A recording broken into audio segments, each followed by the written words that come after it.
me on airplane mode.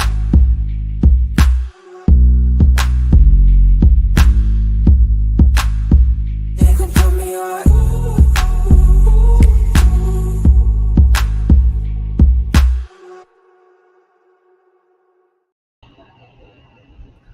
Ladies and gentlemen, boys and girls, children of all ages, people in this world, people, my people, everybody else's people, we have to thank you for joining us tonight. Sideline Junkies Podcast Network, Tuesday Night Flight. If you didn't just see it, we had the one of the best segments in podcast land. The cooler, the freezer, and flying high off of Unapologetic Sports. Lee Ice and company at 6:30. Lee Ice and Brian Sweeney. Guys do a tremendous job. We want to thank them for just leading in into what we got going on today and what we do. We're going to take you through some high school hoops. Jack had a field trip. We got the national championship game, and we got some other things on the schedule and on the docket that you know we're gonna let you see. You know what the other things are. You gotta talk about the championship game. We gotta talk about the Hall of Fame for baseball actually letting people in. I question who they let in, but that's not for this time and moment in the conversation. And then somebody got paid, Kyle Tucker, and trust me, I don't understand this one either. So, with that being said, this is the Sideline Junkies Podcast Network. I am the Midnight Rider. My guys with me, the gentleman Jack and the big guy KG. And the big guy KG is the host of the show. So he gonna lead you and direct you through however we do what we do when we do what we do, because that's what we do. He always tells me grab my coattails. So we're gonna grab his coattails today and make it happen. Let's go, KG. Yes, sir. Good evening, good evening, good evening. Welcome everybody, as the Midnight Rider said, Tuesday Night Flight. First and foremost, the most important part, how you gentlemen feeling tonight? Good, man. Good. How you doing? Good. Yeah, I'm great. Thanks, KG. TV background, somebody. Oh, yes, sir. Yes, sir. I'm sorry. I was watching some hoops. There we go. Sorry, guys. So we're gonna start this thing off with the gentleman Jack going on a field trip. Jack, take this thing away. Tell us about your field trip yesterday. And hold on. Before you do that, Hold up. No. It's not an audible because I think he had a couple. So like, get us up to date because you've been a couple places. So let's make sure we get everybody. Yes, I'm gonna go to my most recent visit, and then I'm gonna do a little roundup at the end of some stuff I went to last week. So I'm prepared and ready to rock, Midnight Rider. Yesterday, I was in Severn, Maryland, on the beautiful campus of Archbishop Spalding. Beautiful school. You feel like the Pope's gonna come holler at you as soon as you pull in there. It's a Catholic feel when you get there. I liked it.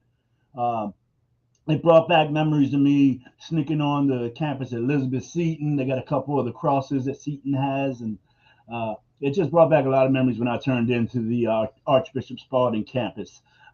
Coach Pratt, the rest of his staff, the AD, they were all very hospitable to me. And, they will be hospitable to Sideline Junkies Podcast Network at all costs, they say. They got a pair of super sophomores over there at Spalding. Two big guys. I mean, one 6'5", one 6'8". You got Braxton Bogart. He's the big guy that bangs, gets the rebounds. He averages 18 points a game, 8 rebounds a game. And Braxton had 13 in the matchup against Pilati. That's who Spalding played yesterday. They played Pilati. It's an MIAA matchup. I think one might be in Division A, one's in Division B. I'm still getting used to the MIAA. Not something I've been used to following, but I really am enjoying it. They got another super sophomore. He averages 20 points a game, and his name is Nash Avery, 6'8", wingman. Boy's bad. He can shoot threes. He can break your ankles. He'll dunk on you. The boy's bad. I plan on going out and see these super sophomores at least one more time this year. That's how bad they were. Nash Avery finished with 19 yesterday against Pilati. And then there was a big star for Spalding. And Coach even gave a shout out in his post game interview to this guard, and his name is Mo Lonergan. He had a big 20-point game yesterday, senior guard, and Coach was just over the moon, happy that Mo had such a great game.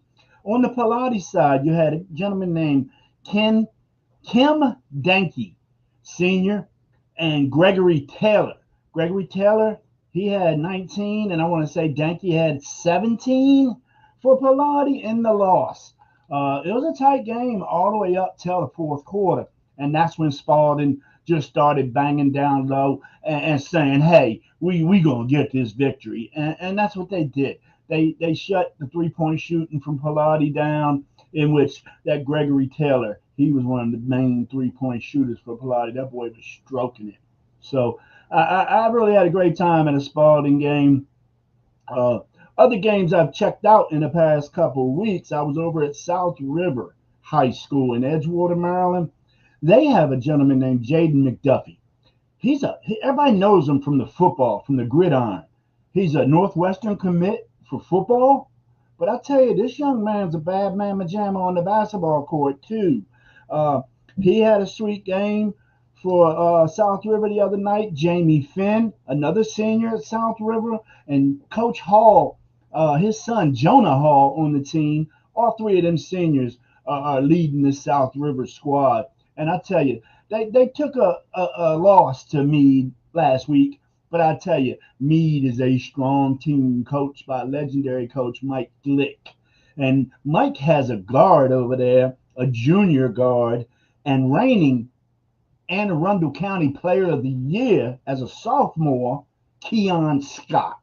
If you want to get out and see a ball player, because you look at him and you're like, huh? Because that's what I thought at first. But after seeing him slash and dash, and sometimes he gets quiet points. But then when he steps out behind that three, you know when them points are coming because he stacks them threes on top of each other. Keon Scott at Meade, he right now is a front runner to repeat as Anne Arundel Player of the Year. The boy's that good. It's been phenomenal getting to know some of these kids. And like I say, I went out to see South River play, and it was Spalding that I'd already covered the week before. 2-3 of the players in the layup line come over, dap me up, It just felt good that they remembered and they recognized me, man. And they, came up to give me some welcome, So it's been fun. And I look forward to having some of my junkies with me out there to experience this soon, man. You got to make a day. Got to make a day to get out here, guys. It's just seeing the young heart. And it brings back memories. As soon as I walk in these gyms, fellas, I get that smell. I look at the banners. You see the hoops rolled up in the game court this way. It's like, uh-oh.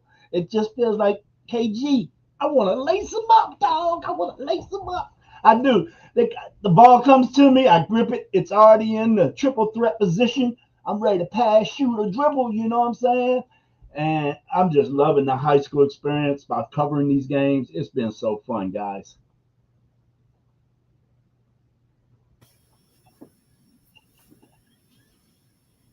You muted that Midnight Rider. Sorry about that. Normally I'll mute myself, but I was gonna say between you and Coach, y'all doing some great work, giving us as much coverage as a network on high school sports. It's something that we should be doing, and hopefully we can do more of it. We gotta get better in getting some of these field trips and everybody getting out on them, but also we got to cover the thing. KG Sunday. What you might want to think about is we might want to just go all hands on deck Sunday, the next 2 Sundays, and cover like the NFL. Because we're gonna lose the NFL soon, so you got like conference finals, and then everybody can just come in and we got a talented group, and I say this all the time. We got some guys that talk sports on this network, on this brand, that do a great job, and. Like sometimes we just gotta have some fun, man. Yeah, I don't want to miss shows. Sorry, KG. But I'm probably gonna miss Thursday's show, and I'll give you a better live check-in. So yeah, KG to you. Well, I'm looking forward to Thursday. Yep. Yeah, oh shoot! Let's not even talk about Thursday. Yeah. Look, we got to have a big enough couch for that. If you don't know, Midnight Rider came up with this brilliant idea, Commander's Couch, and we're doing it on Thursday. So that's going to be moaning and groaning, hemming and hawing about our beloved Commanders. You don't want me. I'll burn that couch. You don't want me out that show. Nah.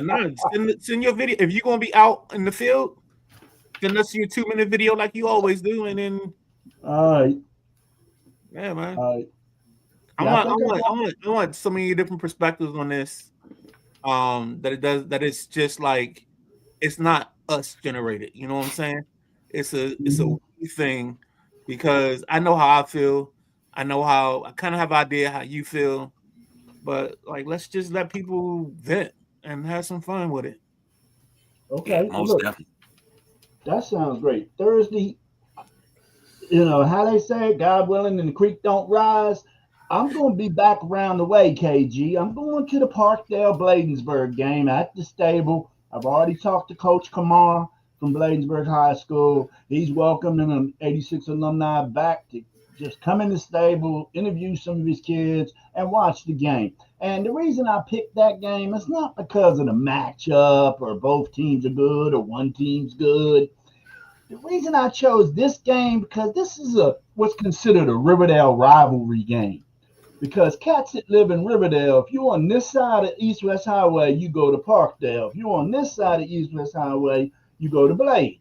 So we just always had them rivalries in the neighborhood because, you know, a kid on the other side of the street goes to Parkdale and I go to Bladensburg. So that's why I chose this game.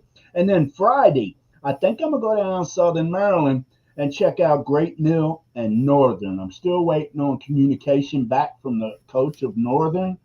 So I'm trying to cover a game in different regions of the area at least once. Sounds good, All man. right. Well, next up, this is the big piece of resistance. This is the big bonanza. This was crazy last night. Great game. We weren't disappointed, but Indiana is your national champion. Indiana beats Miami 27-21 in Miami. Now, I didn't see anything on the field. Did they count this as an Orange Bowl, gentlemen? Or this is just a national championship game? They didn't give it a bowl name. I don't remember because I didn't even look for that last night. That's a great question. Because I don't remember the Orange Bowl being represented. So maybe this was the Orange Bowl last national championship game. Okay. I stopped looking at the bowls it is when they started playing in 2 each. You know what I'm saying? Once they started expanded the playoff, it's the playoffs. It ain't the Orange Bowl, the Fiesta Bowl, the Sugar Bowl to me. You know, so that's how I felt on it. But I'm sure I can find out what it was called. No, that's a great point because we've held on to the schedule because we want to respect the bowls. And we know the money's in the bowls, but I mean, yeah, it's more so we've fallen into this thing of it's the semifinals, it's the quarterfinals. And personally, I know myself, I don't know how many bowl games I watched outside of the playoffs, if I watched any. And that's absolutely crazy. And I don't want to take too much time on it, reminiscing, but I just wanted to say what you guys are saying is absolutely right, especially you, Midnight Rider. You say you don't know how many bowl games you watched outside of it. You know, of course, you had your major bowls, your Sugar Bowl, your Peach Bowl. Not even the Peach Bowl. Peach Bowl wasn't even a major bowl at one point in time. You had the Fiesta Bowl, the Rose Bowl, of course, is the granddaddy of them all. But outside of the major bowls, don't do that again. But outside of the major bowls, you had the Music City Bowl, the Holiday Bowl. These are bowls that you still watch because they were on. Hey, man, let me go check this out. I don't remember since this playoff system come in, I don't remember watching anything outside of the playoffs. Unless Notre Dame was playing it, I don't remember watching any of that. It just says college football playoff national championship presented by AT&T. Whatever bowl AT&T sponsors, because the other one says presented by Chick-fil-A Peach Bowl, presented by Fiesta Bowl. So I'm not sure if they're calling that a bowl anymore, but it's presented by AT&T. If I'm not mistaken, AT&T sponsors the Cotton Bowl. Okay, let me look. Let's not get caught up in the minutia of this. Right. Yeah, I don't see Cotton Bowl. I don't see Cotton Bowl unless it was. Now the Cotton Bowl would be the one that's in whatever's in Jerry's World. One in Jerry World. Yep. Yeah. Yep. So I don't know, man. I don't know. Maybe they don't. But a couple of stats from this game. Carson Beck, 19 of 32, 232 yards, a touchdown, and a pick. Fletcher had 17 carries, 112 yards, and 2 touchdowns. Tony had 10 catches, 122 yards, and a touchdown. For the national champion, Indiana Hoosiers, Fernando Mendoza, Heisman Trophy winner.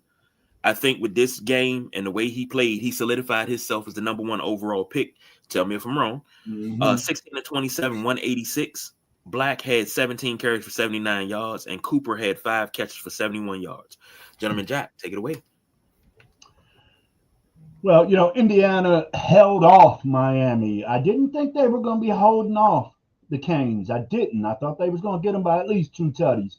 But they hold off Miami to win the first national championship football in program history. And you mentioned running back Kalon Black. Well, their stud is Roman Hemby. But if you look at what Hemby and Black did together, they rushed for 140 yards between 2 of them on very limited carries. So they actually outrushed Miami by themselves because Fletcher had 112 yards, but the whole Miami team only had 110 yards rushing. So Mr. Fletcher was all the rushing they had, dude. Fletcher did well for Miami, man. 112 yards, 2 touchdowns for that young man. And our guy Malachi Tony, the senior in high school, is balling out on a collegiate major stage. I love that kid. Mendoza, he balled out. He left it all on the field. That touchdown he made on 4th and 4, 4th and 6 with 9 minutes left, that was more than Baker Mayfield-esque. That was dog. The way Mendoza just ran through them, boy. And there was some big linebackers hitting him. He wasn't running through D-backs, fellas. So I got just a few tidbits from this. Indiana is the 11th program to win a football and basketball championship. The other 10, Arkansas, California, Florida, Maryland, Michigan, Michigan State, Ohio State, Stanford, Syracuse, UCLA, and now the Hoosiers. And another thing, Coach Cignetti took over a program with a nation-leading 713 losses to be the winningest program of the last 2 seasons. So I find all that impressive, man. I find it very impressive what Coach Cignetti and, a handful of portal kids he brought in, some from JMU. He brought Mendoza in from Cal, I believe. Great job. Hats off Coach Cignetti. I did this last year, but the job is now complete, really. Mission accomplished. You got a title, bro. He got a title at JMU. Now he's got one at Indiana. And the sky's the limit for Coach Cignetti. And college sports, this shows you it's changed forever with NIL. All them big-time money cats at Indiana, Mark Cuban, he's thrown a ton into this football program and said he's going to throw twice as much at it next year. So is it going to become the rich just get richer? Is that how sports is going to be? The richest team only wins? I don't know. And they already been working on some NIL changes, fellas. I got a small list I'm working on. I'm not ready to present it today, but they are trying to throw some tiers into how this can work. But I still think it's going to be crap once the NCAA tries to put out their official release of how NIL can work and transfers and shit like that. So, sorry I was so long, Midnight Rider. I just had a couple tidbits I wanted to share. Thank you. Okay. Indiana, Miami. Let's talk about it. Let's be about it. Between my indulgences in the way my lady said it, Royal Crown, when she was alive, Crown Royal. I saw some of this game live. I saw some of this game later on Betamax. Betamax. Because I was enjoying me some Crown. But no, the beauty of this game, I think you said it very well, Jack, when you talked about the running backs, Black and Hemby. And Hemby's a Terp or former Terp. The funny part is that when we talk about the kid from Miami, Tony, his older brother was supposed to be dynamic and special too. His older brother was drafted in the first round by the New York Giants. His name was Kadarius Toney, who ended his career with the Kansas City Chiefs, and he couldn't catch a cold in Alaska, and that was his failing grace. But now his little brother comes in, plays better ball, gets them going, takes them to the promised land, and he still got time. He still got enough time to prove that he's going to be a stalwart. Mark Fletcher brought himself some money, made himself some cash in the playoffs. If he's a senior, I can't remember what his year is, but he's a guy. And yes, we're going to go Chris Collinsworth. Now here's the guy. Here's a guy that's going to make himself some money in the next level. I think Hemby's another guy that you want to keep your eyes on because he's got to be in his fifth year. Because I think he spent 3 at Maryland. It's just going to be a situation. I have to mention something very important to this whole process is that teams or schools are starting to put money into the programs, whether it's the basketball or the football. I think last year Texas Tech had like the highest paid defense in college football, and it showed because they balled out. They just didn't have any offense when it came to the playoffs. We're going to start continuing to see this. People like to call it parity. It ain't parity. We're not getting parity. We're getting money invested in these teams, and you got to figure out how bad do you want it. Well, let me start with this real quick. I said this. Oh God, how long ago? It was a while ago when I said this.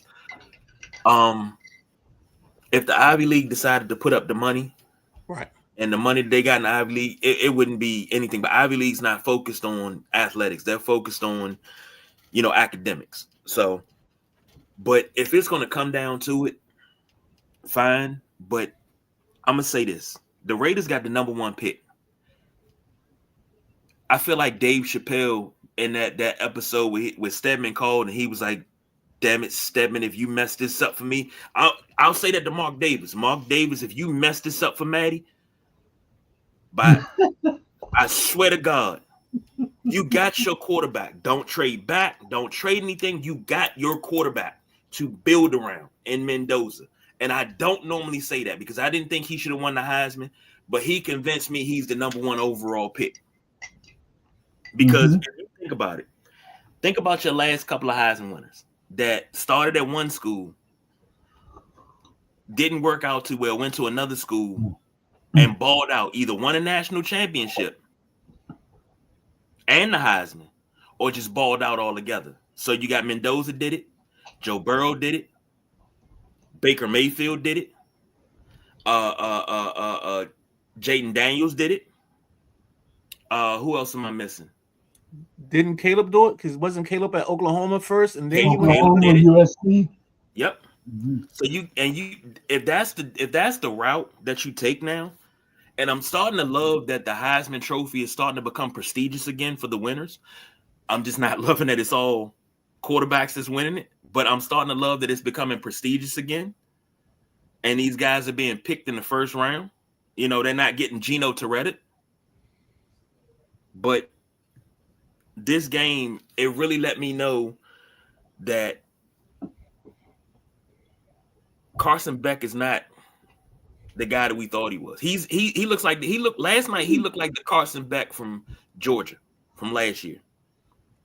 He looked like he regressed in that game. This is not the Carson Beck that helped Miami get to this point where they weren't even supposed to be. Now, everything off the table, gotta give props to Miami because you came in and everybody said you wasn't supposed to be there. But not only did you have a 1983 NC State basketball, Jim Valvano, survive an advanced attitude, you showed that you belong. If it wasn't for that block punt, I think we'd be talking a different game right now. We'd be talking a totally different game. Michael Irvin be on the sideline celebrating, talking about BTA. I did not want to see him celebrating. I did not. He a fool. Well, when you love your alma mater, man. So does Ray in there, but they don't act like him. He out there all yacked up. That's why.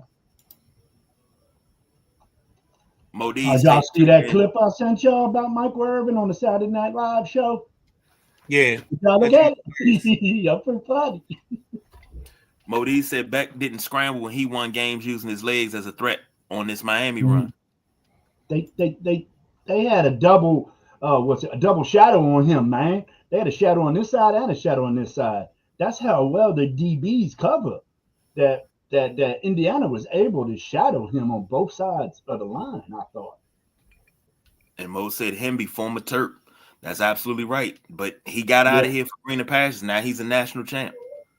The correspondent checking in, he said, I felt Miami lost his game in the first half. Beck is a 6-year senior. Indiana was fooling him early with showing pressure and only rushing 3. And before we move on, let me ask you gentlemen a question. This Miami loss, even though you lost on pretty much the biggest stage you can lose on, how much of this loss is on the coaching staff more than the performance of the players? I myself don't think that. I think, where did you see any coaching discrepancies there? I thought it was a solid football game. Players made plays is what I think decided the outcome of this, not coaches making blunders or coaches making great moves. I think it was players making plays. Like you say, it could have been a different outcome without the block punt, but that was planned. That was schemed. That was practiced. Punt team, punt block team. That it happened. So it's hard to say. Yes, of course, that was a big part of the game, but I don't think coaching is to be said for the outcome either way of this. In my opinion, I think the players did it on the field. Am I right? No, I totally agree. I think this wasn't a moment where Cristobal made a mistake or had a moment where he messed up. I think this is just one of those ball games where two teams. I gotta steal a line from Rasheed Wallace. Both teams play hard. Both teams came in, balled out, and gave you everything they were supposed to give you. You win it on the 4th and 5 play. Mendoza has him another Heisman moment where he gets to make things happen. And that's the beauty of this whole thing, man. We sit here and we want to critique every thought and every decision that's made, but the problem is, when these players play, they make the difference. That's the thing we gotta always remember. Is sometimes they make the difference as opposed to the coaches making a difference. All right. Perry said dead on Jack, scheme versus scheme. IU executed better. Yeah. And the Miami defense played exceptional. I mean, they sacked Mendoza 3 times. Indiana was only able to get to Beck once. I mean, they was banging him up and they was banging Mendoza up. But, Bain and what's that other, Mesidor, he had 2 sacks. They were in the backfield constantly. So, the big guys played on both sides of the ball for both teams, I felt. It ended up being a 6-point difference. And that's a pretty close game. It's a great national championship game. And Perry said, got to play the game, period. Amen. That's absolutely correct. So, gents, let's back out of this, take a quick break. come back, we got some NFL news. Definitely want to get into that because I would love to hear you gentlemen's thought on this news. And we'll cover the divisional round of the playoffs. So hold tight. Get that banner up there. Stay tuned. We'll be right back.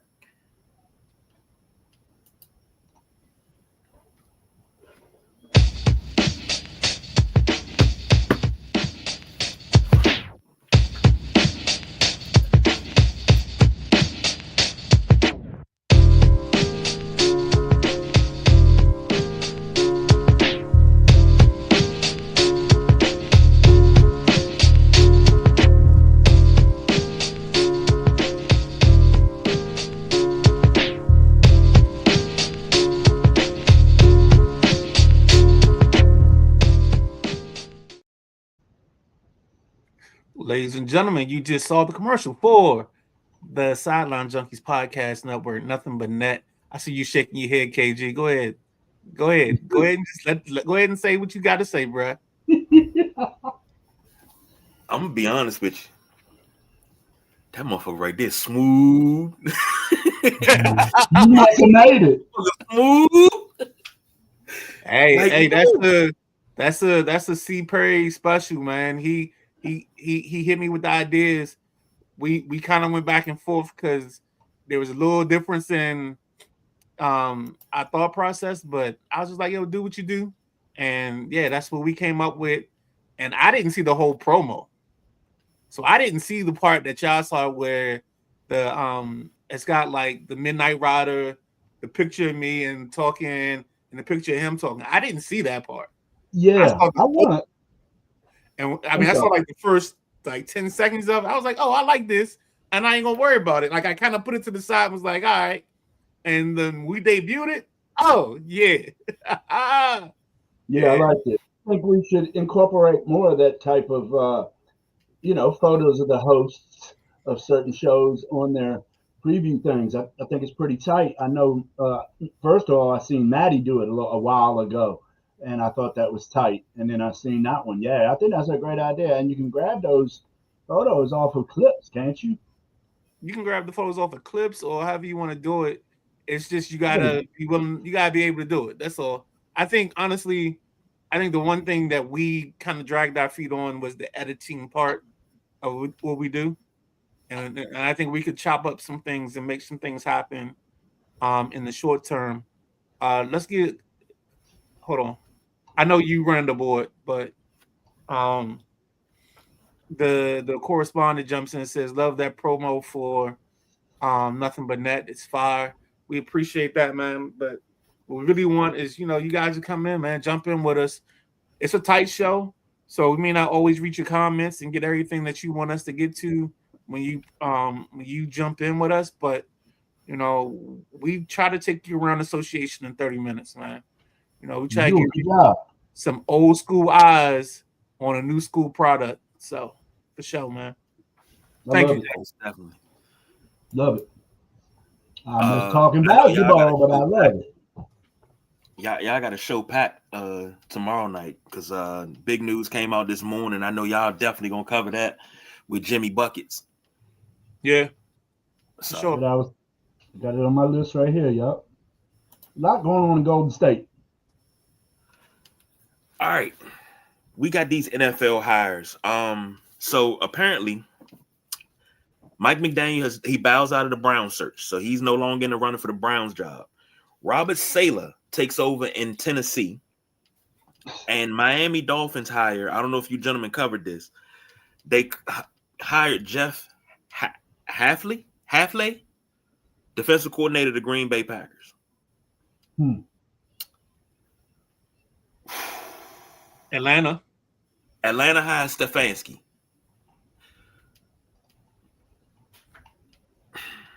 Harbaugh. I like that. Harbaugh gone to the Giants. I like it. I like Stefanski in Atlanta. I don't like Stefanski in Atlanta. That's you're harboring some ill will that you're carrying water at a time that maybe you don't need to carry the water. Who you got Go ahead, KG. No, I'll give Midnight Rider the credit on that. Yeah, I am harboring ill will because I don't like the way things went down in Cleveland. Because I've seen it happen before on several occasions. I don't like that.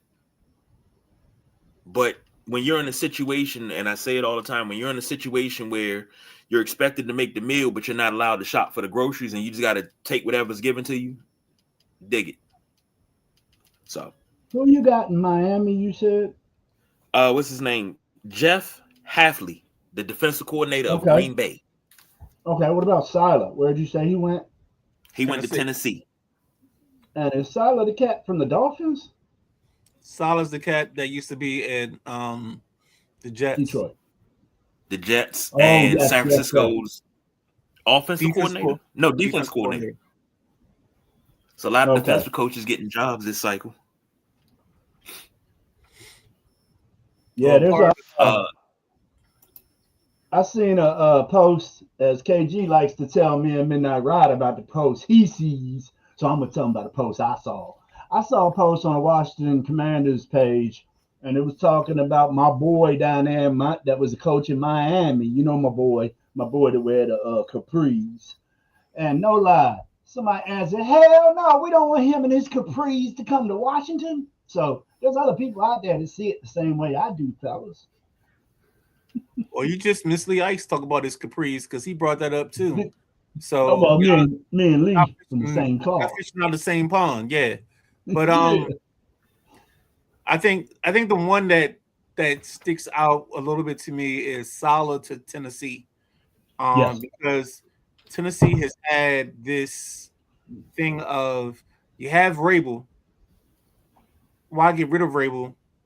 But that was a power struggle with him and the GM. And Rand Carthon won that power struggle, then lost the next power struggle.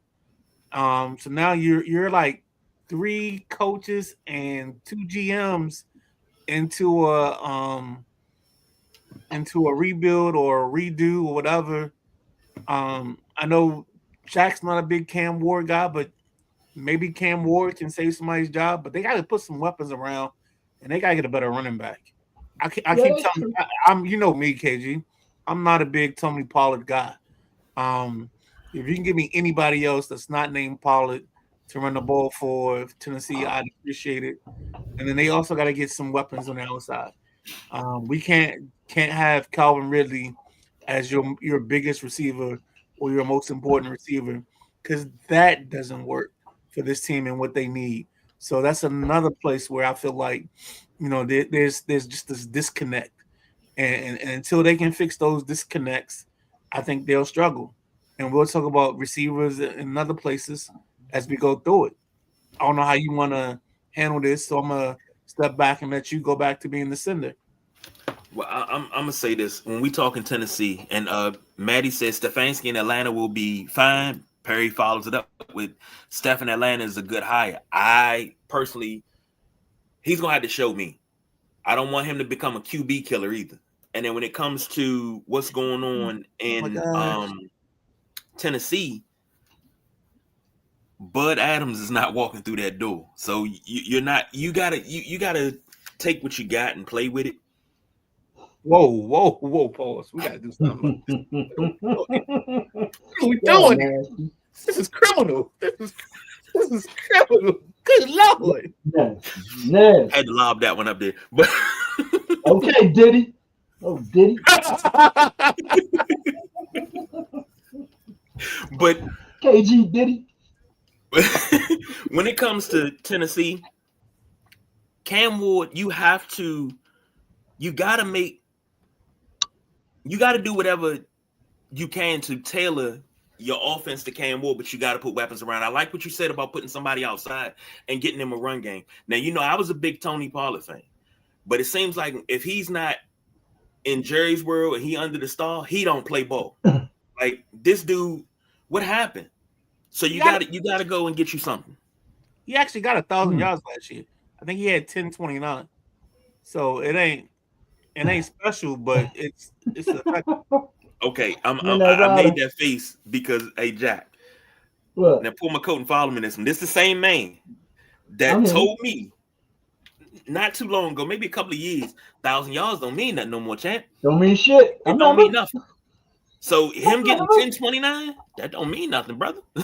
Well, and this is how you know I've been hanging around too long, because I'm like 1,000 yards is good, man. That's a good season. 1,000 yards suck. 1,000 yards ain't all that no more. Playing 50 games. No, I don't disagree with you guys at all on that. I was trying to be nice to the guy and give him a compliment. I saw you. You just throwing him some. But you know what we gotta do, Midnight Rider, since we got this, mix up going on down in Tennessee. We gotta bring Mike McGinnis back and let him tell us what he feels about his Tennessee Titans and this new hire and what Cam Ward and the rest of that squad needs. So I can reach out if we need him. Yeah, well, we're starting to get low on content, so maybe once we get the coaching thing, once we get everybody started to get settled. Yep. Get it set. Bring some guys in. Yeah. And like we get a New York fan give us their perspective. We get Matty Ice. Yeah, a Raiders fan, Matty Ice, to give us his perspective. Mm-hmm. Yeah, I totally, I'm on board for all of that. That's why I say to you all the time, like, let's let the people in the church, baby. Everybody gotta say amen at some point. Yes, indeed. Now, I'm gonna put this out there. The Dolphins hire. The Dolphins hire. I can't get. It's like you go from McDaniel. McDaniel's pretty good offensive minded guy. Well, let me rephrase that. You go from Flores to McDaniel to a guy that hasn't been a head coach ever in his career, and it's like, this is what you want. And I started thinking about it, and I said, when's the last time the Dolphins actually been a team that you're actually scared of? We talking what, 30 years? How long has Don Shula been gone? 30 years? Nah, they was hot. Like, when was they hot? Shorty's fresh rookie year, tour. Mm-hmm. Weren't they hot like 4 years ago?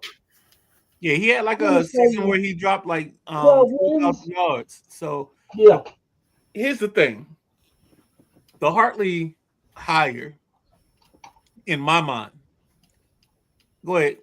Oh, I thought you was going to do it, KG. I know it's my Christmas.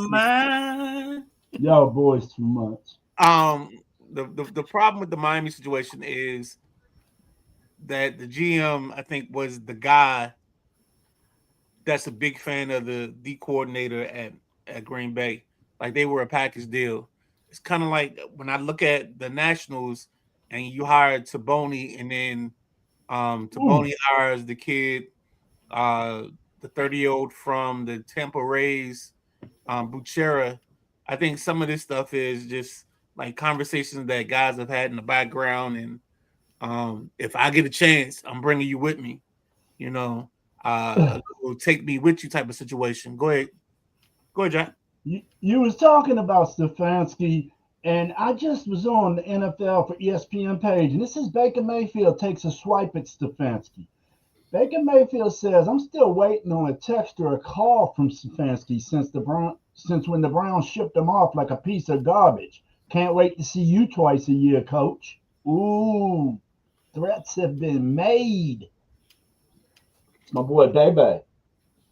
I don't worry about that too much, because I think if they bring Kirk back, or Kirk is allowed to stay there for last year, that deal, that's the perfect situation, because Kirk has been in this offense and been in this situation before.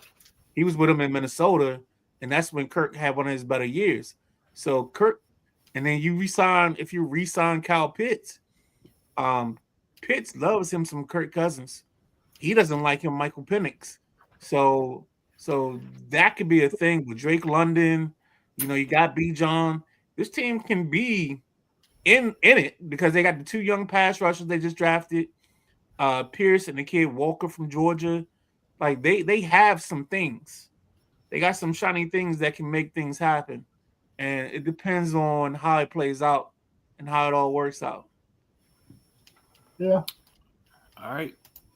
Couple of comments here. Perry says, two-time DC and San Francisco. Got a raw deal in New York once A.A. Ron came in. I agree with that. But it seems like New York has a habit of screwing over guys that come to coach. So I'm just waiting for the other shoe to drop on Aaron Glenn.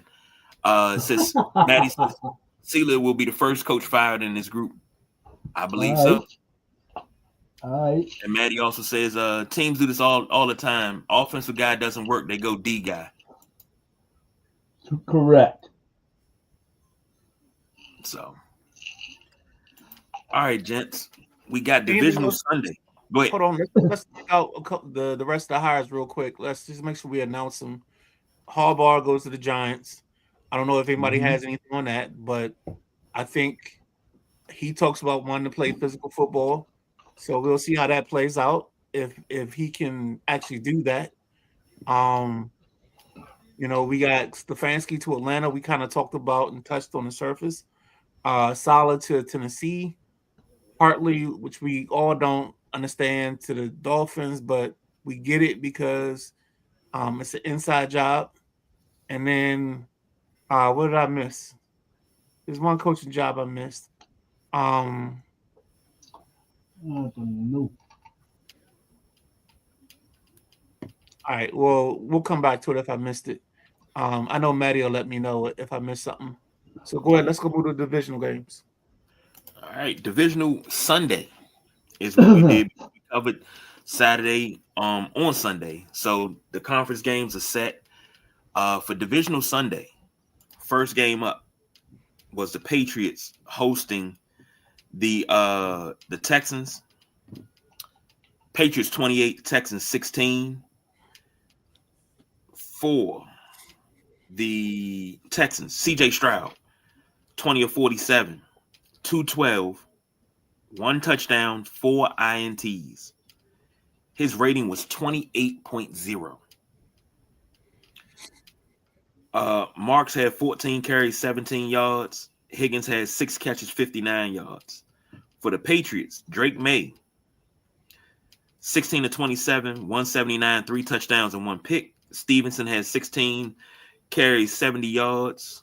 And Boutte, three catches, 75 yards. Gentleman Jack, take it away. Well, when you got Drake May throwing 3 TD passes and Stroud throwing 4 interceptions, who gonna win this matchup? But after all those turnovers, and you got a defense as stout as Houston's defense is, they still managed to keep them in the game. Because the Houston defense did not disappoint. Danielle Hunter, he got himself 2 sacks. That Will Anderson, he got himself 3 sacks, 2 tackles for loss. So it's like the defense of Houston almost helped them win this game, but I feel that Drake May's will and tenacity helped New England get this victory. I thought New England was going to win it. I think I'm the only person that thought New England was going to win it. I got to check my notes, but I think y'all said Jack's on the island is what y'all said. And it's a great win by New England Patriots. And I think the New England Patriots got what it takes to be a Super Bowl champion this year. And it's crazy to come off the dynasty of Touchdown Tommy and Coach Belichick. And then here it is, 5 years later, maybe? And New England's back winning with a New England guy in the coach's seat. So I like what they're doing over there in New England. And I'm gonna give Boss B a jab. Okay, Boss? Little jab. That boy from Baltimore played damn good for them Patriots, didn't he? The guy that used to be in Buffalo, but he's from the Baltimore area. What's his name, Midnight Rider? You talking about Diggs? Yes, sir. Okay. Yes, sir. You had me lost for a second. I'm sitting here trying to think of the. No, not Baltimore team. He grew up in the Baltimore area, went to school up there. Got you. I still think Diggs is a big asset for this New England team and has been all year. No, he's not a wide receiver 1. I agree with you on that part, boss man BJ. But Stephon Diggs has been a big part of this wide receiver core and a big part of New England's success. So to have a veteran like that with a young quarterback, I think that's a plus. And I think Diggs is probably going to end his career here. He might get a couple more little small contracts, but I don't think Stephon Diggs is leaving the building up there in Foxborough, dude, because he realizes that's winning tradition up there, and he wants to keep winning on his way out. So I like Diggs myself. Go ahead, Midnight Rider. That's how I saw that game. The defense just couldn't do enough without the offense doing nothing. The offense threw up all over the field, man. So the defense kept Houston in the game as long as they could. Midnight Rider. Yeah, I thought the Houston might have been better off if they took a step away from Stroud and put Mechanic in. David, I think his name is David. He's a Stanford kid, David Mills. I think they should give him a chance to play this ball game out, because Stroud showed you that he wasn't there, he wasn't available, and I think Mills could have given them a chance, because I think that's all they wanted was just the option to be in this ball game, and CJ Stroud did everything in his power to not let them stay in this ball game and not let them be. So that's all I got on this. Go ahead, KG. The way he headed to the locker room too, Midnight Rider, it didn't look like his head was ready to be ready in the second half, but they might have said something in the locker room. KG.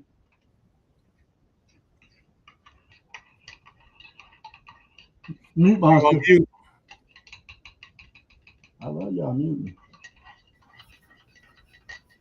From what was being said on the broadcast, CJ Stroud may have been hurt. Damn injured, he may have been hurt. And they were saying about him gripping the ball and he wasn't. How is the ball getting away from him so much? What is going on? Like, even I was, walking back and forth. Once I finally did wake up, I walked back and forth. And Dario was telling me, he was like, "It's something wrong. How is he throwing the ball behind every receiver?" I said, "What do you mean?" I said, "It's cold." He said, "Nah, this ain't a cold thing. This is like it's a grip." Shit. And when your hands are cold, yeah, NFL, you got hand warmers, you got heaters on the sideline, you got ways to keep your hand warm. Now, sometimes that ball's like a brick. I get it. But they were saying something may have been wrong with his hand, and it just ain't came out yet. But if that is the case, I understand the Warrior mentality. Now, if you would have asked me this same question 20 years ago, nope, not even 20 years ago, you would have asked me the same question 10 years ago, 15 years ago, I would have said, no, don't take me out of the game. Only way you get me out of this game, you're going to have to cut a limb off or something. Warrior mentality. But when it comes to the overall better good of the team, sometimes you got to bow out and say, you know what? I can't go because I'm hurting the team. And Maddie, you brought up a really good point. CJ Stroud won the game for New England. I agree with that. Because once he threw pick number 2, that was it. And this game was close. They were down by 8 and driving in the third quarter. Down by 8 in the third quarter. That's close. It's basically a 1-score game. You get that score right there, you're down by 1, right? You let the defense do their thing. You get the ball back. You kind of run it and do something, but he couldn't get over the hump. Now, on the flip side, I had to ask the question: would New England be in this spot with Gerard Mayo? And I had to be honest with myself and say no. No, I agree. But as far as Stroud controlling the ball, KG, it was rainy and sleet and cold. I mean, there's more than one weather concern that could have caused him not to have control of the ball. Plus, I don't think he's that big anyway. The weather caused him, and probably smaller hands caused him to have problems with the ball. I don't see why y'all didn't. I mean, you just said the cold, but you didn't mention the rain and the sleet. That's triple threat of weather. You know what I'm saying? Yeah, that's true. But now, something that Tony Romo said, He said CJ Stroud is trying to recapture the magic he had 2 years ago. And I sat back and I thought about it. I said, damn, that's the truth. He's trying to recapture the magic of his rookie year. Because he does not have that magic. He don't have that bag that he had his rookie year. Is it because everybody's figured him out?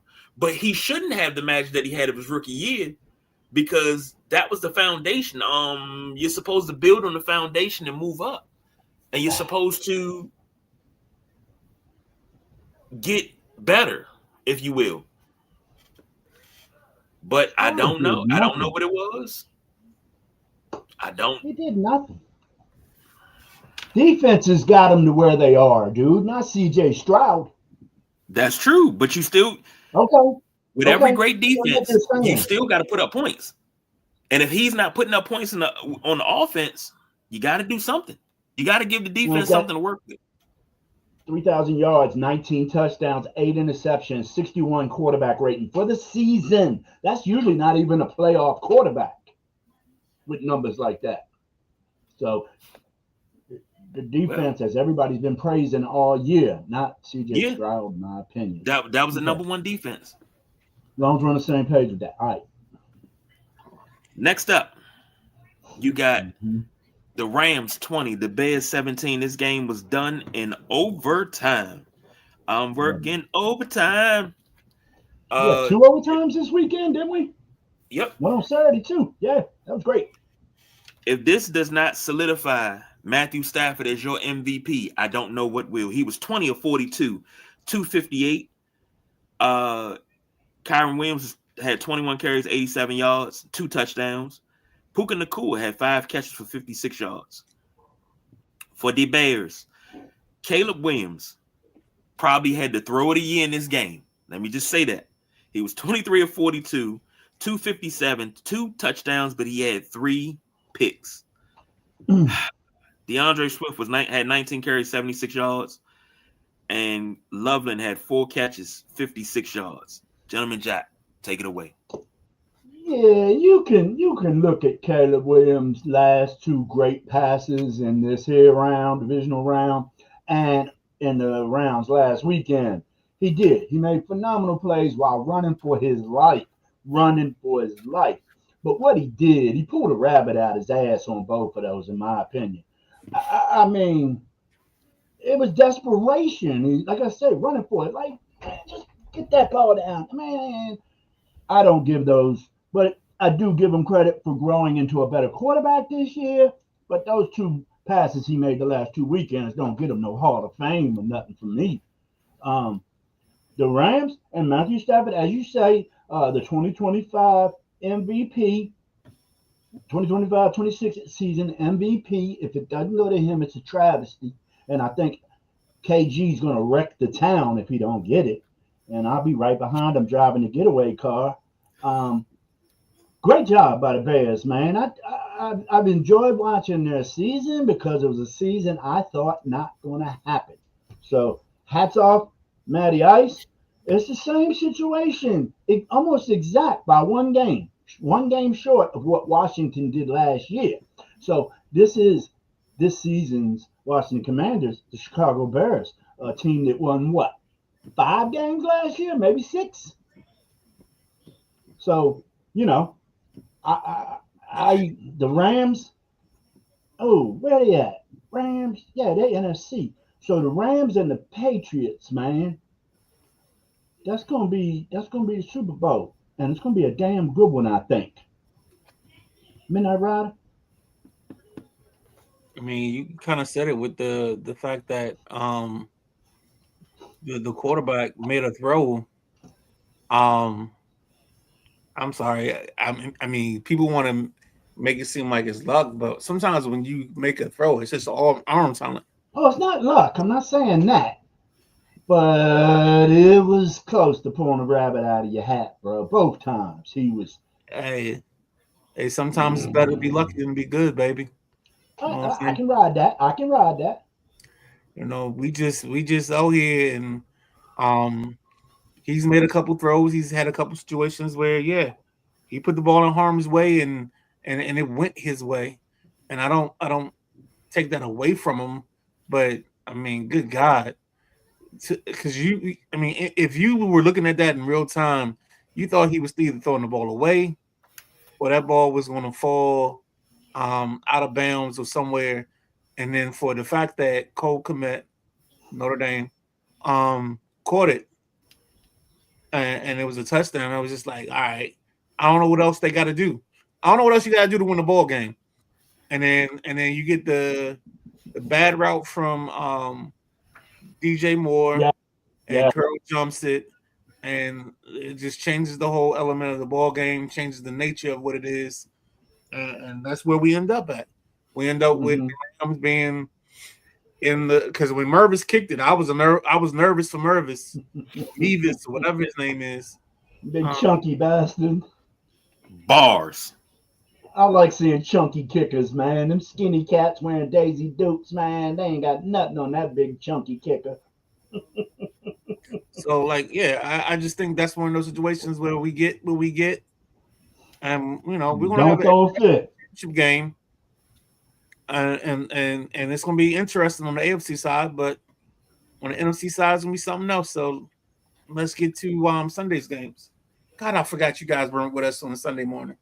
Well, let's give Harrison Mavis a little shout out.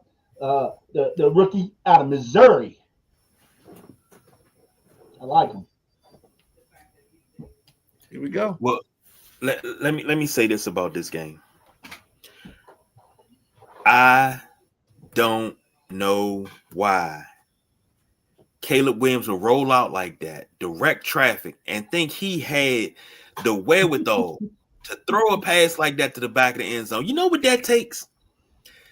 That takes, in my Negan voice, for those of you that have watched The Walking Dead, those are some beach ball size nuts. When he took that snap, he rolled out. And when he rolled to the right, he looked at the defender. And he said, I got balls made of steel, I wear leather, and I carry Lucille. And he tossed that thing up there, and it was on point. I was like, wow. Oh, my God, did he just throw that? Did he just throw that?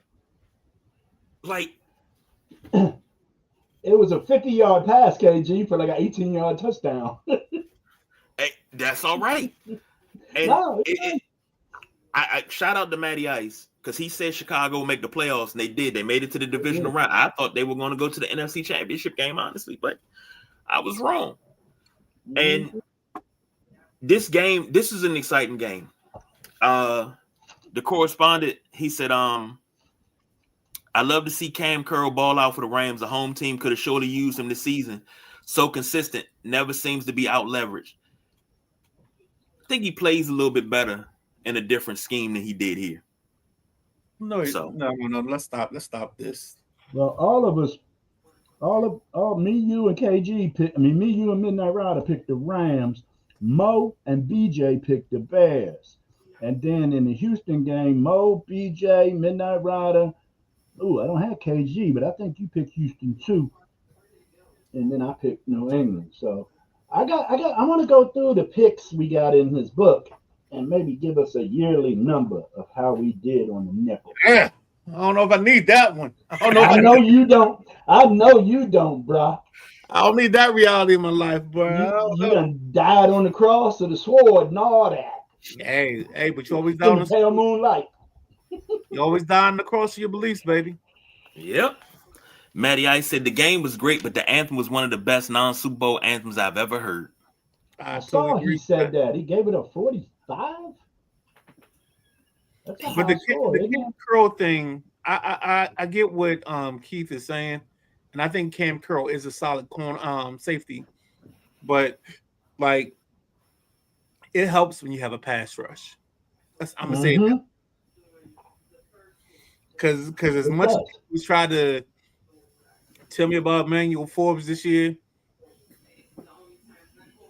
I seen Emmanuel Forbes on his ass a whole lot for trying to make a tackle, and he got his head down and he looking at the California green, Bermuda, whatever that turf is, and he don't see the hit happening at all, and so that just annoys me. But no, we it's good. I mean, I don't want to hate on guys because they leave here, but also I want the guys that when they leave here, like people to give them an honest, decent assessment about their contributions after they left. It's like if you get Pro Bowl pass rushers, you're gonna have a couple Pro Bowl defensive backs too. You know what I'm saying? It goes hand in hand, guys. And until Washington can get a pass rush to be worried about, these D-backs and safeties are going to continue to look like ass because you can't check somebody but for so long. The offense has the upper hand the longer you're making these backs check a receiver. And Maddie said no clue why Johnson didn't use a timeout to ice the rookie kicker. I thought the same thing. Yeah, I thought that they were going to. I mean, you always. I don't care if you're a rookie or a vet. How about this? Think about this. 25 yards, 30 yards or so, wasn't it? That's fine, but think about this. Think back to when Jerome Bettis fumbled against the Colts. The Colts drove down, and what did Kyle say? He said, "I just did it to do it, to ice Vanderjagt, one of at the time the most accurate kicker in NFL history." Vanderjagt walked over to the sideline. He said, and pointed at him. Then went out there and did what? Miss the kick. Missed that jump. So it don't matter if you a veteran or you a rookie. Ice that damn kicker. I'm sorry. It was a kick, y'all. It was 42 yards. I'm sorry. Oh God. He said no. He got a 50. Highest score you can get for the anthem. That's I know. I heard you say highest score. I just didn't know what the highest score was. Probably maybe 45. Our guy, this guy, Ben Johnson, the innovator, the guy that is aggressive. Would you guys have had a problem if he went for 2? I know I won't, but I know you guys are more conservative than I am. No, I wouldn't have a problem. I mean, it would have been smart. That's where it's at. But if you think you can hold everybody, then we cool. Answer me a question real quick. What would the analytics say? Would the analytics say go for 2? Oh, Lord. I don't. In that situation, I don't know what they would say. I just know what I know about the coach. And that's why I asked the question, because I just think that maybe that was a situation that he might have tested the world and tried to go for 2. But I mean, it's also a situation where, you know, not everybody, you know, sometimes we got to pick and choose our battles. I think he picked and chose the right battle by not going for 2, because he would have been like everything on Sunday or Monday morning, whatever that game was. If he had gone for 2, everybody else would have been like, I can't believe he went for 2, and doubted the reason why. You know, he's been aggressive all year, so why not reward him for being aggressive the rest of the way? The boss BJ says DJ Moore wouldn't have been able to get in the locker room. Yeah, that was a sorry ass route. It was. And then he had the other cat that slowed down on the route, didn't he? On the right side? Or was that DJ Moore? No, Moore coming across the field was the guy that messed up the whole thing, because if he runs that just a little bit crisper, there's no way Curl gets in front of him. But because of the angle he takes, it makes it a pick as opposed to a reception or even a contested catch. Yeah, and he's too much of a vet to know that. It's not like he's a rook, but you run your routes every play efficient and 100%. You never slack on a route. That messes up the offense, in my opinion. So, yeah, Moore, Cam Curl, good job jumping the route, babe. Miss you here in D.C. I do. I was a fan. I met Cam Curl over at one of Monk's get-togethers. He had Cam out several times. Nice guy. All right, gents, let's take a break real quick. Come back and talk some MLB baseball. MLB is baseball, ain't it? Oh, did we do Broncos Bills? That We was did Saturday. that the other day. Yeah, we did that Sunday. Okay, I just want to make sure. Yeah, We did that know Sunday, that was done and- Saturday morning. I didn't know if you guys wanted to get your say in. That's why I asked. So I apologize. I'm letting over it. McDermott go. Buffalo letting McDermott go. Okay, but you still let the other cat stay in the building? That's beyond me. For now. He got a raise. Now. He got a raise. Didn't he get promoted? Yes, the GM got promoted. So that sounds like for now, that's the direction they're going in. Promoted to what? No, so basically he got he got something like, I think he's director of player personnel or something different now. He's not just the GM. He got additional title. Yes, he did. And what's his name? Bus? Billy. No, that's Brandon Beane. Beane. Yeah.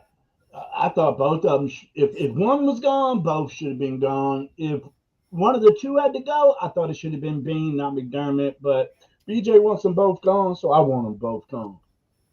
All right. Take a quick break. We'll be right back.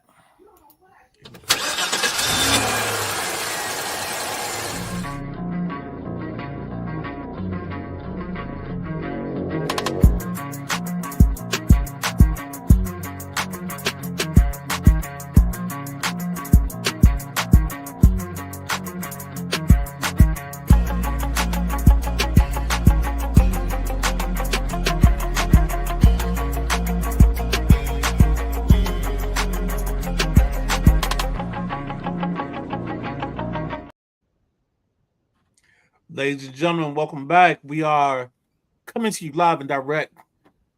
Tuesday Night Flight, Sideline Junkies Podcast Network. You just saw the commercial for tomorrow evening's 8 p.m. show in the passenger seat with the Gentleman Jack.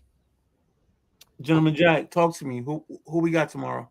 Oh, man, we got another state champion coming in. We got Patuxent head football coach, Coach Krantz, is going to be on the show. He's a 3-time state champion. I believe he's got a state championship over at Northern and another one at Patuxent. So that makes him have 3 total. Great guy. Going to be a nice talk. He's a football guy, so I'm really looking forward to that. Had some scheduling stuff I was taking care of prior to the show. I know I've told everybody that I got former Lou Groza Award winner in NCAA football, former University of Maryland place kicker Brad Craddock coming on the show at the end of the month. He's had some unforeseen circumstances come up with, as he said, one of his mates. He has to attend the funeral, and I understand. So we're going to bump him a week and move Coach Hutchins up. So the schedule's still flowing for in the passenger seat. We got guests lined up all the way till March, so you can at least watch us through March. Oh no, you're going to watch us throughout the course of time. We're just going to give you different people and different guests every week on a weekly basis. Yes, indeed. It's going well, man. And I appreciate Midnight Rider being there to help me out when needed. And I know he's got a lot on his plate. And in the passenger seat has never been better with this little 3-man rotation we're working. I love working with you. I love working with the correspondent. So did I have you on one day too, KG, in an emergency? You know what? No, I don't think so. No, that was way back in the beginning, Jack. That was way in the beginning. Yeah. So, as we say, our team is growing at the network, and who knows who might come join the gentleman, man. The gentleman, I make friends easily. That's why they call me the gentleman.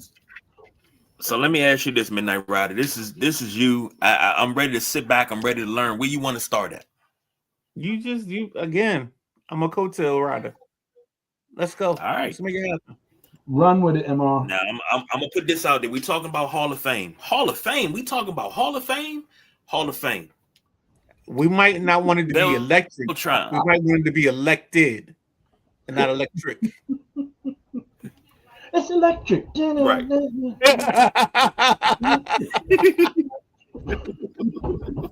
You know, I'm always trying. Oh man, I don't know why it says electric. That's on me. That's a snap for me. But Andrew Jones and You want me to grow? what's that? Andres Beltran elected Carlos, to the Hall of Fame, to the baseball Hall of Fame. So let's stop you.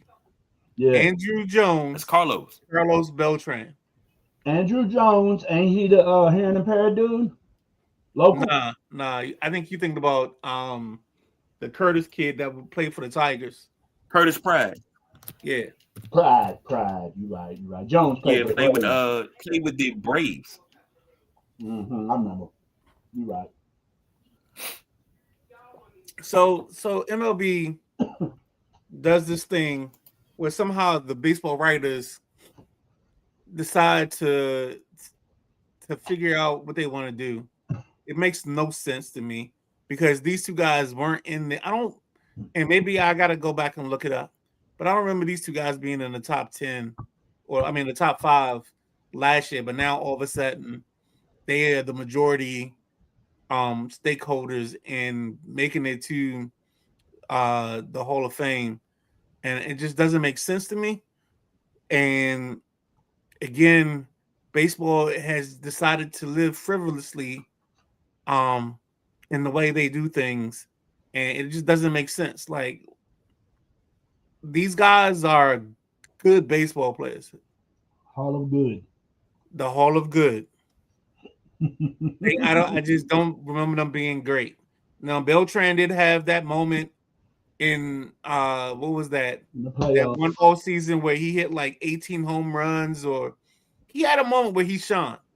But I still don't believe numbers wise he or Andrew Jones are Hall of Famers. I think they are Hall of pretty damn good, but not Hall of Famers. But the way baseball has decided to treat the guys that participate in the steroid era that they allowed to exist and act like, oh, they were rogue. Like, no, you allowed this. You allow people to take steroids. You allow people to be cheaters of this game. And the problem I have is we act like just because we know about Bonds, we know about Alex Rodriguez, we act like their story shouldn't be told in the correct way. But when we look back at it, there are so many other players. There are so many pitchers and players that use steroids that we don't know about because you know what it was? They weren't on the radar of Major League Baseball. So Major League Baseball has decided now that, we want the writers to be okay with this. We want to come to the pressures of the world. And I'm sorry. Just don't do it for me. Look, Midnight Rider, did Drew Jones get any championships with Atlanta? If he did, he might have gotten one. What about Beltran? Wasn't he with the Astros? He was with San Francisco Giants. I don't remember him being on the. I know he had that great off season where he was hitting a bunch of home runs, and I don't remember that was in San Francisco or Houston. But I know he had a year where he showed out and showed up. So I like Jones over Beltran in this. Really, if you got to pick between the two, I'd take Jones. You? I think I'm gonna say it to you like this, Jack. I think Andrew Jones is probably one of the best not best home run, the best center fielders in baseball. And if you remember our clips, there's a clip where I say my biggest thing is playing defense up the middle in baseball. And he would be a guy that I would always make sure, I'd have in my number. I don't know, like it's tough for Hall of Fame for him, but I can get him because he's probably one of the best center fielders of the last 10, 20 years. I don't have any questions on that. Yeah, him and I think Torrey Hunter was one of the great center fielders, defensive center fielders out there in time period you're talking about. But like I say, I think in order to be elected into the HOF, man, you got to have greatness all around every aspect of your game, not just one aspect. I agree with you. I do think this is Hall of Good selections right here. Yeah, I think this is because we don't want to give in to the Rodriguez Bonds guys. We don't want to let them in. So we going to just, do our thing and try to be right. And this is why, I know people say, oh, sports writers shouldn't have a vote, but I do believe sports writers should have a vote because I don't think the players do enough and pay attention enough to be voters for the Hall of Fame. What about coaches? What do you think about that? Think coaches would be acceptable to be voters? Possibly, but I think a lot of coaches also just worrying about their game and not worrying about the rest of the league. So I think they would be somewhat suspicious to me. Okay. In that moment. Okay. So, what about you? What do you think? Talk KG, talk me. Talking to you, bro. Yeah, no, I think the same thing what you said, man. I don't see if the coaches could get in on this vote and it would be a problem. I definitely don't think the players or the fans got anything to do with this. You'd have Joe Schmo and Joe in that joint, man. So maybe the sports writers and the coaches, it needs to be, I don't know, some of these sports writers favor their region too. So, or who they like, or who gives them the interviews. And correct. Real quick, I think this is breaking. Somebody double check this or double tap on this. Yeah. Okay. I got Mike McDaniels going to the Chargers as their OC, not as a head coach anywhere. Just came across my screen. I am efforting to try to find the source. I don't know. Yeah, here we go. Chargers to hire Mike McDaniel. Yeah, it looks real. Offensive coordinator. This is coming to you via Bleacher Report. He pulled his name back from the Browns. Yeah. So maybe he got enough conversations where he knew he wasn't going to be a head coach, and he decided, all right, I'm going to go the OC route. Well, he didn't want to go to Cleveland because he had to put his capris away. So he's like, let me go to San Diego so I can still wear my capri joints. Yeah, too. Capris. I'm sorry, that's what they are, dude. Men don't wear pants like that. You got a pair, Midnight Rider? You want to be warm. You have a pair?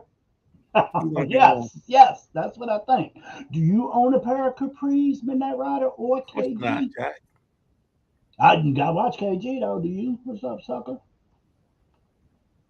He not gonna answer me. You own a pair of capris? No, I wanted to put this out there. We were talking about baseball Hall of Famers, and I wanted to say you had a list of guys that were eligible this year, and I was lost at why there was no Howie Kendrick. I'm just throwing names out there. Hold on. I had my list. Hold on. Hold on. Someone. You understand that I am the biggest, like, Howie Kendrick and Gary Anderson were my two guys when they were, I think at that time they were the California Angels. And there's no way I have them two in the Hall of Fame. And they were my guys. Oh, hold on. So you got Chase Utley. Oh, Jesus. Nope. I'm naming guys. Chase Utley, Alex Rodriguez, Ryan Braun, Cole Hemmel, Matt Kemp. Of course, you got Don Mattingly. What is taking Don Mattingly so long? Don Mattingly at one point in time was the best third baseman in baseball. What is taking him so long to get voted in? Mm-hmm. You mean first baseman? Yeah. He played third. Played first. Too. Okay. No, he played first. I'm sorry. I'm wrong. Then also you have everybody good? Manny Ramirez, Bobby Abreu, Jimmy Rollins, David Wright, Edwin Encarnacion. But none of these guys get any looks. Gio Gonzalez, good. A Nats legend, Mark Burley, Torrey Hunter, Jimmy Rollins, Dustin Pedroia, Francisco Rodriguez, Omar Vazquez, and David Wright. No, you want me to answer, right? You want me to answer these questions? All of good. I'm just lobbing a softball over the plate. It's not the Hall of Good. I mean, that boy from San Fran and the boy from the Mets, Wright, they had their years, but still don't feel they're Hall of Famers. And until we get Bonds Rodriguez in the Hall of Fame, I'm sorry. I can't deal with this. I can't do this at all. So answer me this, Midnight Rider. When is that going to happen? It's not going to happen because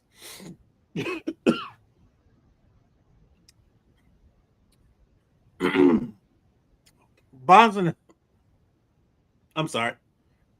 Company burned too many bridges.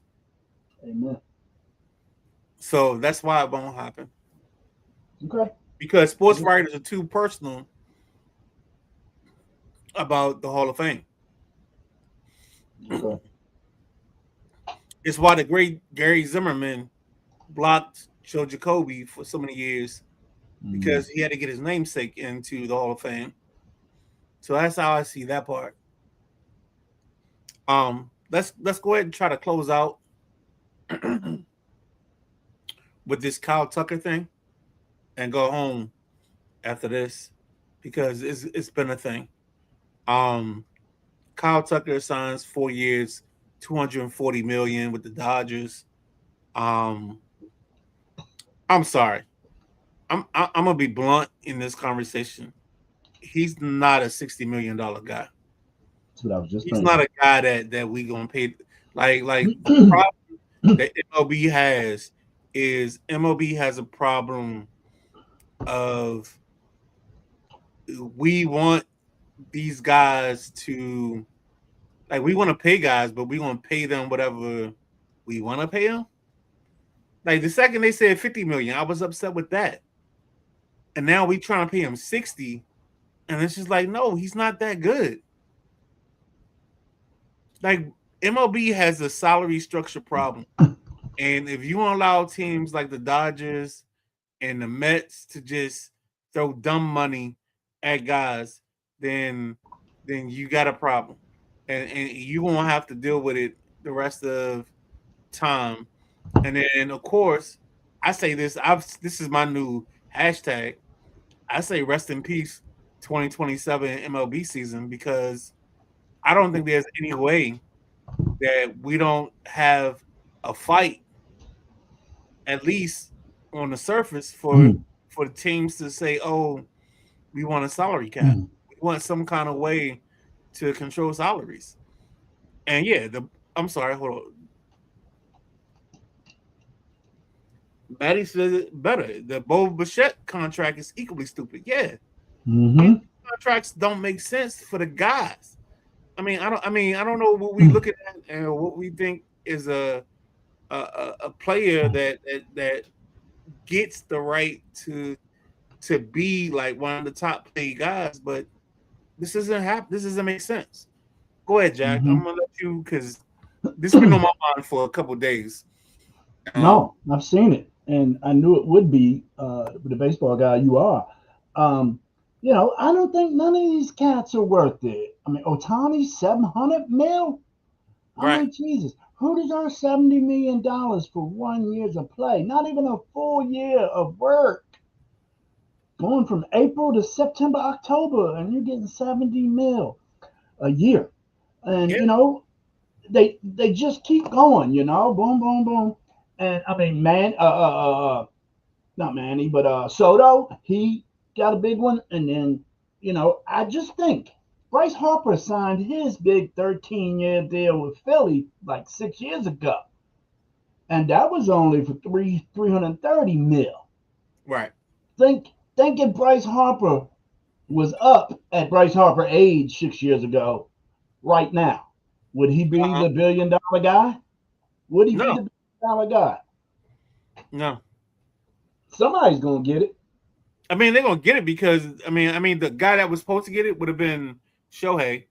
I think if you pay anybody more than Shohei personally, I think you're a fool. But the Mm-hmm. problem I have is just that this game is just like we're not allowing teams and allowing this game to grow in the space of parity. You know, like people say, "Oh, we want parity, we want parity," but then you say, "Oh, I'm gonna pay um Kyle Tucker 60 million. I'm gonna pay Boba Fett whatever I'm gonna pay him." It's like, well, we're not walking into parity because we got guys that we're overpaying, Overpaying. overpaying, So and true, and, man. and there's not like, oh, it's regular. This is gross negligence. Mm-hmm. We're Mm-hmm. paying guys money that they shouldn't even be touching with the stats they put up, but for some reason, because I don't know whether it's the year, the time, or whatever it is, or because of the money. Because let's be real, I can pay somebody when I'm making 20 million or 200 million off of my TV contract, like the Dodgers do, as opposed to a place like Washington where maybe we're making only 15 and 5 or whatever it is off the deal that we got with Masson, or now it's MLB because they had to go to MLB. Like we're not Mm-hmm. making the money that we would get because the baseball contracts for TV are different now. We got like 9 to 10 teams living off of the MLB carrying their coverage and making them be the teams, or making them highlight us in a way to push forward. We're not getting um because of Bally Sports, and Bally Sports being bankrupt and the other places being bankrupt. That's not good, and that's where our problem is. Our problem isn't the quality of the game; it's the fact that TV can't support us no more because local TV contracts are dying, and, Mm-hmm. and it's going to be interesting to see when the Dodgers and the Yankees get to the point where they gotta ante up, and will that be the same money that they used to get? I Because feel I you. don't know if that's going to happen, because I don't know if you know SUNY, New York, whatever the sports New York station is, um I don't know if the LA stations are going to want to pay premium price something that they think that they can get at a lower market price and a lower price period. So I think that's going to make a world of difference in what we're dealing with going forward. Mm-hmm. And I apologize for this rant and this soapbox, but Mm-hmm. I mean, dude, we in a place where we definitely in 2027. I don't know if we gonna have baseball, I feel you. I feel you. and we're gonna have to live on the wings and the prayers of somebody like believing that it can happen. But I don't know if that can happen. Go ahead. Yeah, no, I'm with you. You spoke everything that I was thinking, and I'm with that. You got let's get to the wrap it up B segment because we're at about an hour and 30 minutes. So Okay, a little wrap it up. let's wrap it up, do that, and then get out of here and let the world get back to their reality. Dun-dun-dun-dun. That was my phone. I'm sorry, dog. That's all good. So what do you want to wrap this show up with, B? Well, first, I just want to continue on to that Jimmy Butler news. Jimmy Butler's down with a Yeah. torn ACL. Yet, Jonathan Kuminga, who I believe they want to step in for Jimmy Butler now, he wants to get out of there. He wants to trade. And I don't blame the man. I think they kind of just stomped on him this year after he put in some decent work last year. I like Kuminga. I think he's got a great game. He's got good mid range, and he's got great moves to the bucket. So I don't know if they're going to be able to trade Kuminga for a Jimmy Butler replacement or a vet or whatever they want in Golden State, but that's that. That's just what I wanted to add to that. And then, like I say, college basketball up and roaring, man. We got, what was that number I had? I had a number somewhere. Here it is. 15 teams with 2 losses or less in the top 25 right now. That's pretty good. And it's being led by a hot Arizona Wildcats team, 18-0. I ain't seeing much contention coming at them at all.